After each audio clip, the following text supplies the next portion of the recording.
Like the water's up, huh? Is that from the rain? Recent rain? Excuse me? The water is that higher than normal, or is it? That's what it's been for about the past year and a half. Oh, really? Yeah.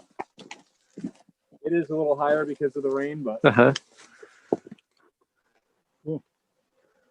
Year and a half. I kayaked across this not during the drought, but last fall, so a year ago. Nice. Now it's dead. Kayak across, like right across. All the way through here. There's a couple beaver dams, but the water was so high, I got right. Which was interesting because Todd was not convinced. oh He yeah. was like, you can try. Or maybe it was you, whoever I spoke to. Oh yeah. Said you can try. And So, okay, let's do a quick introduction of where we are and what we're doing for our listeners at home.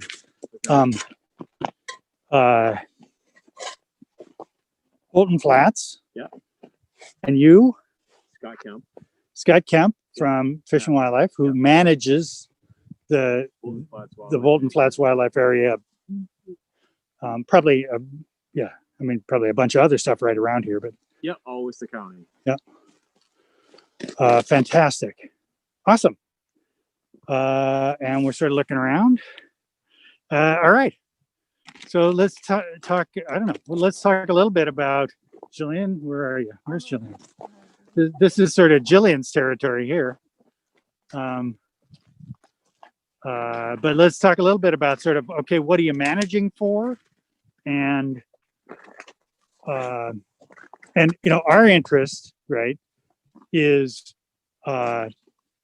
looking at the ecosystem services of the natural and managed areas. One of the key ecosystem services that we're looking at is carbon sequestration, and so things that have an effect on that, what's going on with the soil, how the soil is interacting with the vegetation and the other activities, and then some of the other ecosystem services like habitat and stormwater management, stuff like that. Yeah. So Bolton Flats Wildlife Management Area, and we're managing it for all wildlife. So as far as our management stuff, you can see this field here has been mowed down. We try and get in yearly and have an annual mowing of what we can. That changes year to year because you're in a floodplain of what you can get the tractor to and what you can't get it to. Try and manage it for public access, but that can be a little bit of challenging due to the beaver activity and the level of the water. So I bet there's pretty heavy beaver activity through Bolton Flats. There is. Probably to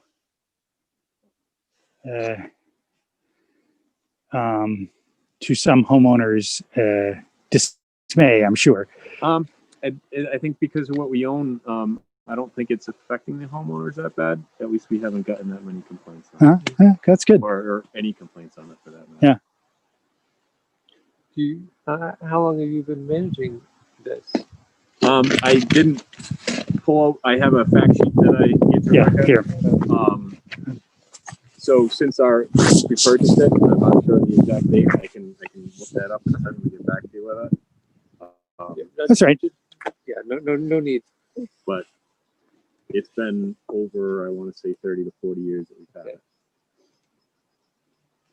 Rebecca, do you know sort of the history of Bolton Flats? in terms of Ownership, who'd they buy it from?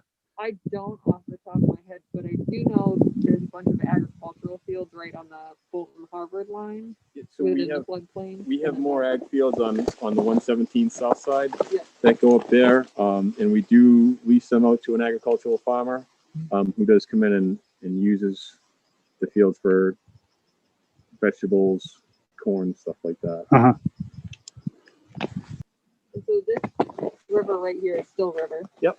And then further towards the most northern end of Bolton is the Nashua River, Yep. which recently was federally designated as a wild and scenic river. I know. It's kind of exciting. Yeah.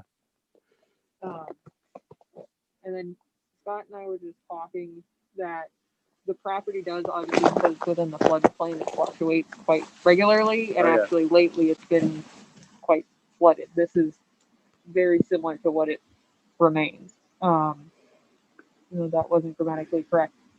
But so although there is public access into the property, it's difficult at different times of year to get into the heart of the property. We were just talking about it, and we were talking about how in order to get over there, you probably need hip waders or something to that nature in order to access it. A boat. Or a boat or a kayak. I think. Cool. And Used to then, be one of the main access points where we come in here to do a lot of summertime. We keep the tractors in the barn. This is when we get into do a lot of our summertime mowing. The beavers, building the dams back, and just how much rain we've had and the water level. And Bolton Flats is every year it's different. So, but it's been increasingly that the beavers have been backing it up. Can we take a look down? Make our way. And maybe, so one of the things we've been doing is just digging a little soil pit to look at sort of what's going on with the soil. Okay. And so if you don't mind, we might do a little of that sort of right over here by the thing, and maybe, I don't know, maybe down closer to the water. yeah.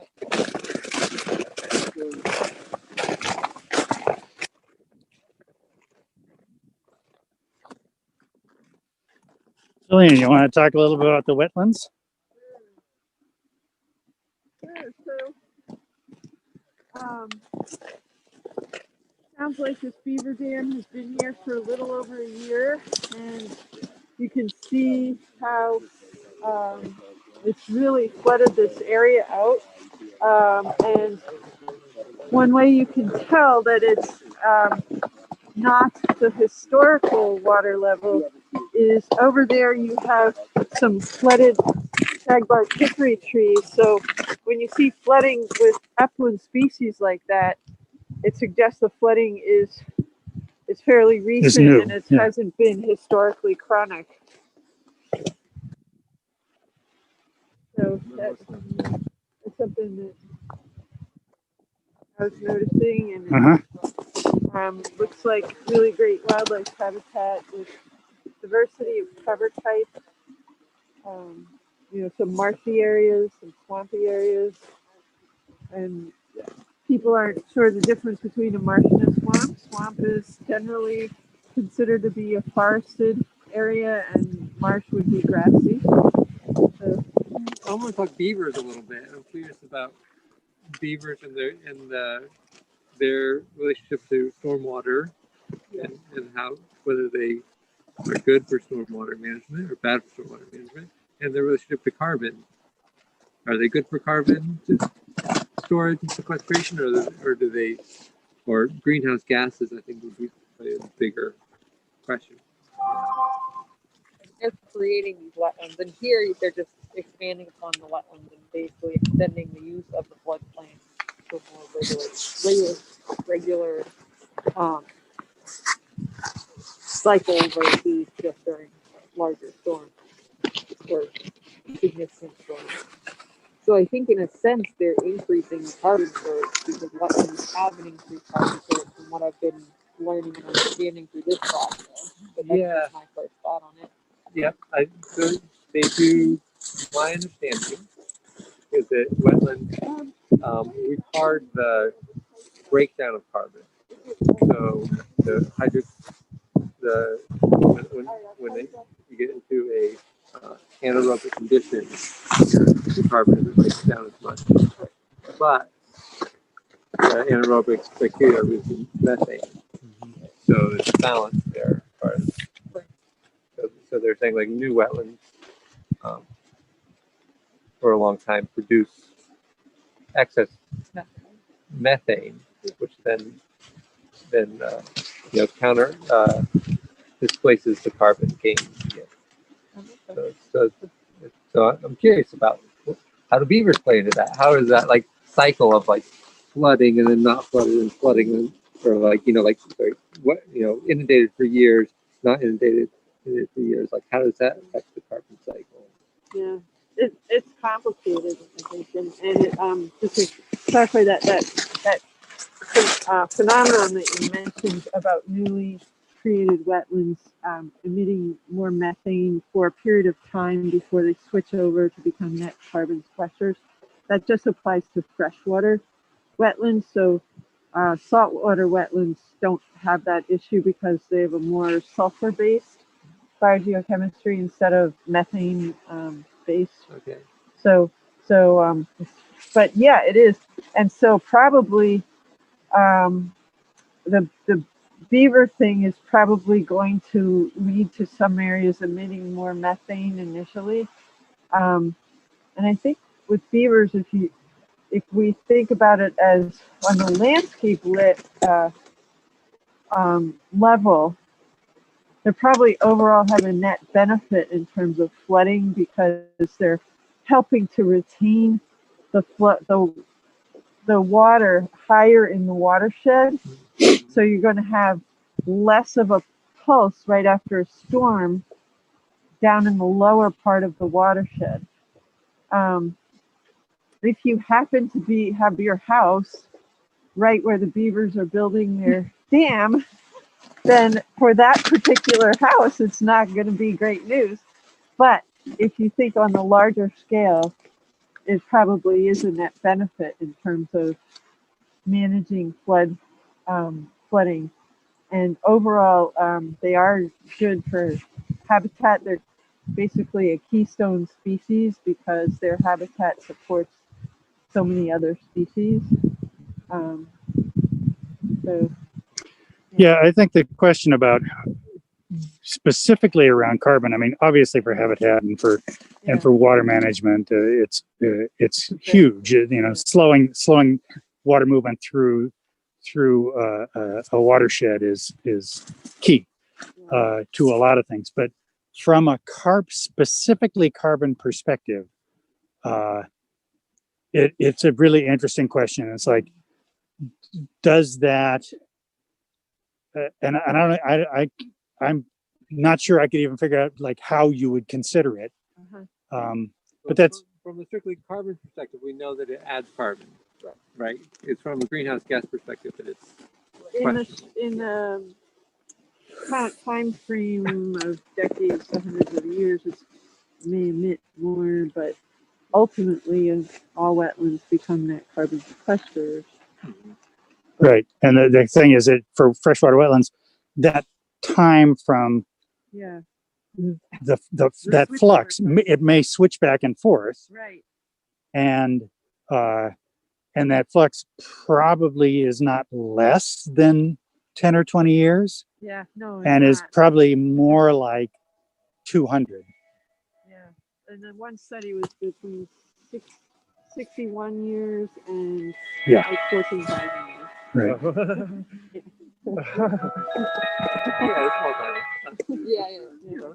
range. The range. Yeah, somebody I've seen that quoted recently. Yeah. Let's go take a wander. You want to? Yeah. Cool.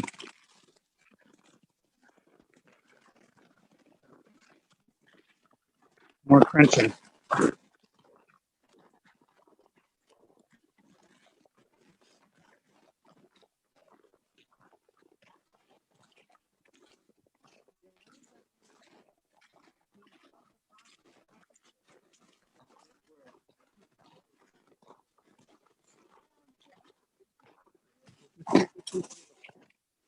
Well, you got to break in them. I want to take a I spot. didn't want to dig a hole right here.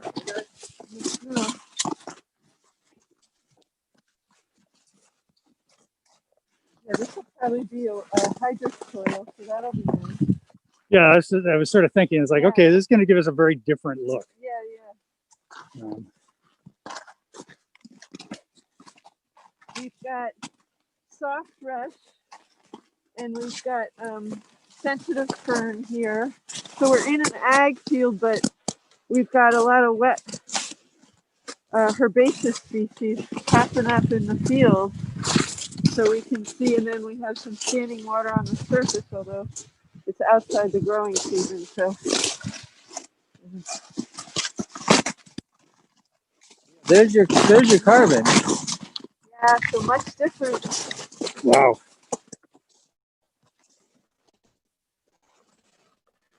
We get down to B. I should take a picture. Nice. Okay, got one.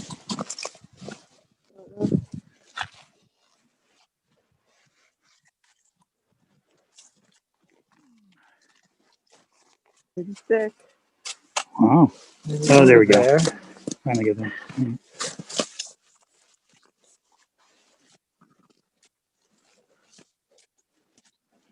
So what do you say, 12 inches?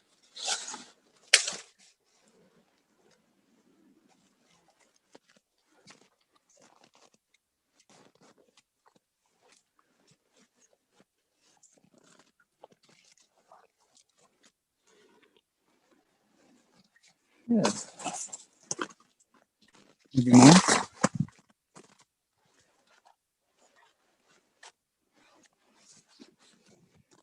Jillian, you want to tell us the story? Okay. Sorry. No problem. Right, so we've got water coming in. We're probably a foot or a little bit more than a foot. It's likely to be. I'm checking to see if it's saturated up at the surface. Maybe not quite saturated to the surface, but again, we have the decaying organic matter at the top, roots here. It's a pretty thick root mat at the top because of the herbaceous. And then this A horizon has a lot more organics. It's kind of greasy. I've got a little bit of a greasy feel to it. Although I'm losing my Your ability to feel. my ability to feel due to the icy conditions.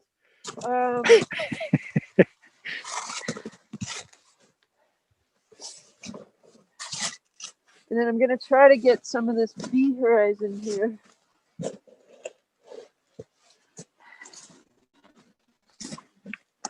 Oh. All right, so we already hit water. All right, Yeah.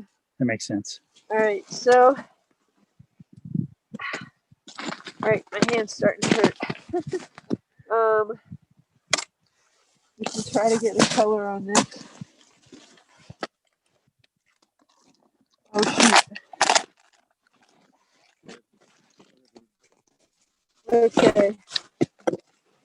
Here, you guys. It's splitting open.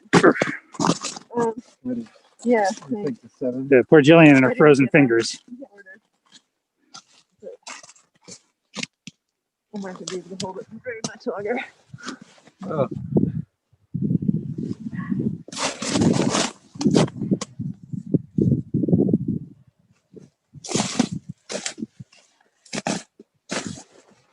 So it may not be a 10, but it's pretty close. But it's at least a 2 chroma. Uh-huh.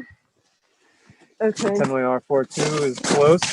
4-2, so Within the ballpark. okay, yeah. All right, so it's a 4-2. You're gonna read that? It's quite saturated, so redox might be difficult to see. Yeah. Is this section here? Oh yeah. I saw some oxidized rhizospheres in the A. Oh yeah. Yeah, so we got some of those. Yeah, I'm seeing this. There's oxidized rhizospheres in the A right there. Yeah. So oxidized rhizospheres is what we they're the root pore linings, and they have some oxidized iron in that little hole that the root makes in the soil, because the root is exchanging water and oxygen and gases and CO2 with the soil, and it's bringing some of the oxygen down. So that area can be a little bit more oxygenated than the surrounding soil. So you get a little bit of a reddish lining to the root ball. And that tells you that the water table is fluctuating in that A horizon. And the reason that we don't see too much of the redox features in the A horizon is that the organic material is so dark, it masks it.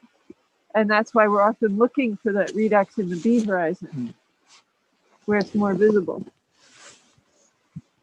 Okay, so Cool. there is some redox activity in that. In the B horizon that we pulled up. Yeah. Yeah, so this is a nice little hydric soil here. Cool. So so one of the things about the wetland area, right, is that the microbial, it becomes anaerobic, microbial activity goes away, but it does also mean that whatever carbon is there is just going to stay. Well, the microbial activity doesn't go away. It's just different microbes. They're anaerobic microbes. So your population of microbes is different in anaerobic environment than in the aerobic environment. And the reason that you get the methane in wetland soil is because you have methanogens, the microbes that make methane. Right. So you also have methanotrophs that eat the methane. So, and you have carbon dioxide sequestering microbes.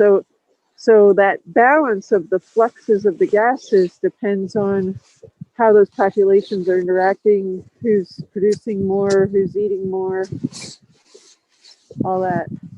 Cool. Yeah. Should we take a little sample up against the forest? Sure. Thank you, Keith. Sure thing. My fingers appreciate that. Yeah. These books are so frustrating too. Yeah. Not the most rugged field, but No. Right, and here you are out there in the field in the snow trying to work it. The blue soil that we saw. Yeah. So this is. Yeah. Yeah, it would have. We probably would have found it up here on this page. this morning you saw that? No, No, last Friday. last week. Yeah. So that's one of the clay pages. The other kind of clay colors that we can get are a little more green. So there's 2 pages of clay where the iron's really reduced and it becomes these beautiful greenish, So blue, bluish. green, Yeah. gray.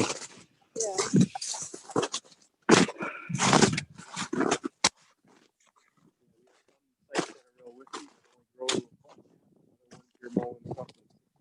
Right, but when it gets mown down. Oh, it's mowed down to, well, basically, 8 inches a foot. Okay. However down you can get it. So trying not to hit rocks and what that's buried in the grass. Yeah. Is there are there other management strategies other than mowing? Prescribed fire, Okay. but we don't have any prescribed fire as have here yet. So the other property has. That's another good. And how have you seen good results with prescribed fire? Yep. Yeah, absolutely. Do you feel like it changes the species mix? Or? I feel like it enhances it a lot. Pick a spot. Yeah, it's just, Jillian. I think Jillian should pick a spot because she's seems like she's. Yeah, let's see. Do we want to? On the upland soil. Well, we've seen a couple. We've seen upland soils. Yeah. Why don't we look a little bit more in? I was sort of thinking of something that's equivalent to the field that might just be just inside the woods. Yeah. Okay. So we wanted to take an equivalent elevation. Although, jump in.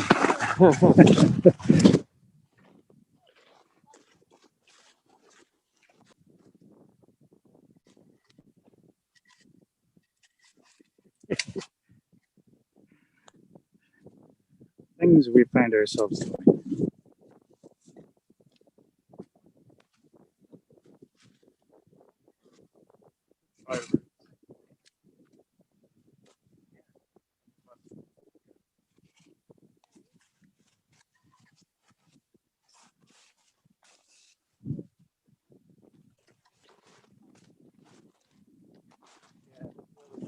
Yeah.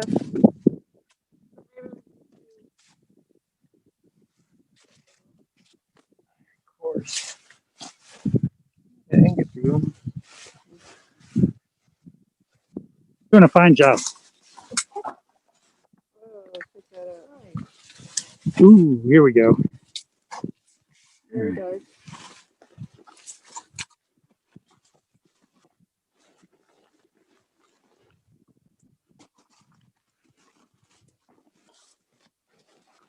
So you guys do allow hunting in the Oh yeah, thing, yeah. it's hunting season right now. And we were just talking about this earlier, is while we were in the forest with Chris Pryor, and sort of the role that hunting plays in keeping the deer pressure down on undergrowth. And forest regeneration. Yeah.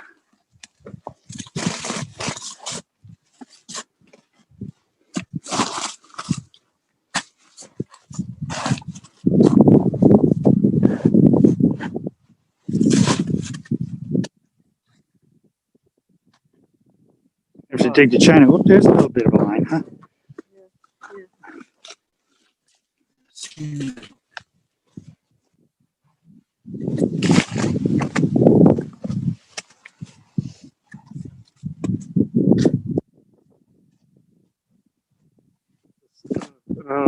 How it compares to the other spot there. This is more of a sandy lawn. So anyway, basically on this pit,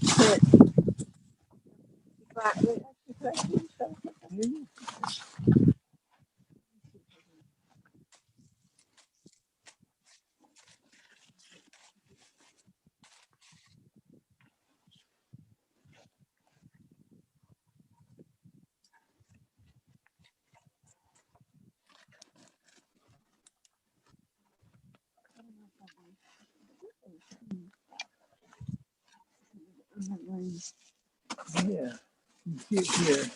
yeah. Right. Mm-hmm. See how that is there? Very similar. Yeah. Well, you can see some variation in the color there, where the organic material is the black. The blacker areas have more of the organics, and then there's little areas that are a little browner that has a little bit less of the organics. But this is definitely, hydric soil with organics going really deep into the pit. So this has been accumulating. It's been a hydric situation for a long time. You can tell that.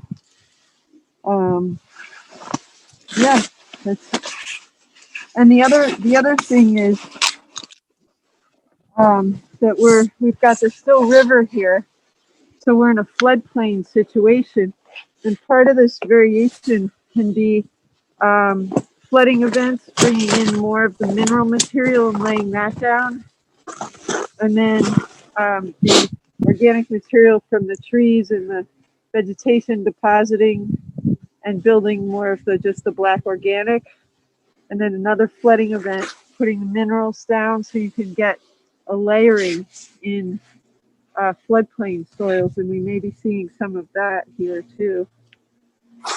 Yeah, you can totally see some of that in the Yeah. lines of. It's very sandy at the top, and it's probably more from flooding action, I would imagine.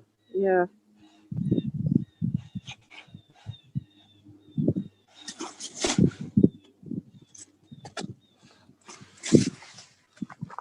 And there's some water coming into the hole. Just keep. You can use your. Just, but not there. down there. Yeah, that's good. Got it. I was doing it last time.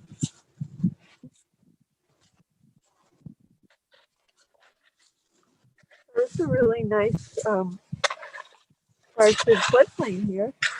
Sure is. See this? There you go.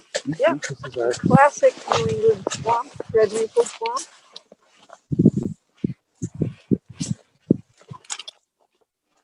fantastic. Anything else you might that you want to say about this, the location, the place, or the? That cover sheet that I gave you is Yeah. pretty much that It covers a lot. Yeah, that's great. cover everything. That's right on I took that right off our website. I actually wrote it, so I did not know that. anything in Worcester County is everything I've written on. You click on any property that's in Worcester County. That's awesome. Well, wow. One of the things that we keep bringing up and talking about is the if there was some value placed on carbon. Yeah, that's a good question here. Right. So, like we're talking about with farmers, etc. This is other places where there's wetlands that people own and are interacting with. If there was some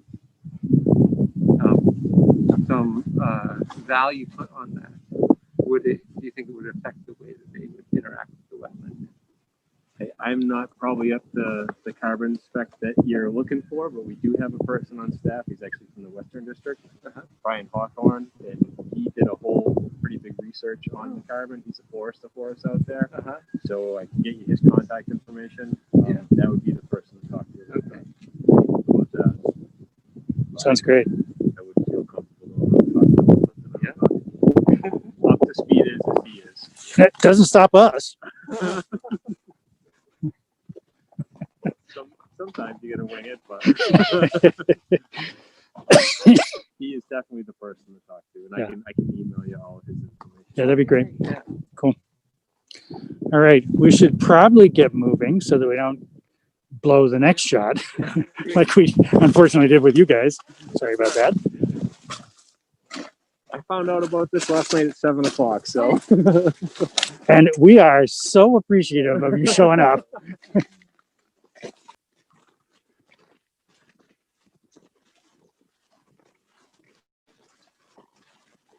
All right. Becca, anything you want to say sort of about Bolton Flats, its role? I don't think anything that we haven't already touched upon. Like Scott said, that she's really helpful in terms of the background of the property. But I mean, it does connect all the way up into Devon, specifically from this point. So it's an important wildlife corridor. On top of all the other aspects that it has just in its sections. But also, on a personal note, I was saying to Scott earlier, this is one of my favorite just aesthetics in the town of Bolton. Looking down Still River, just because it's beautiful, it changes every year. So every year I make a point in coming down here and seeing it, and this is one place you can see. Right, you can get right down close to it. Here, it's been different, just from the water levels and the makeup of the community. So Nice. glad to visit. Awesome. It's just totally great to be here. Great way to get right down into the wetlands. It's awesome. Yeah. Yeah. So again, thank you a ton for coming and spending some time with us. Really appreciate it. And you'll be saved for posterity on the recording. Perfect. And people are watching on Facebook Live. Perfect. I don't do Facebook. Me either. Somebody's got to. All right, team, we are going to sign off for right now.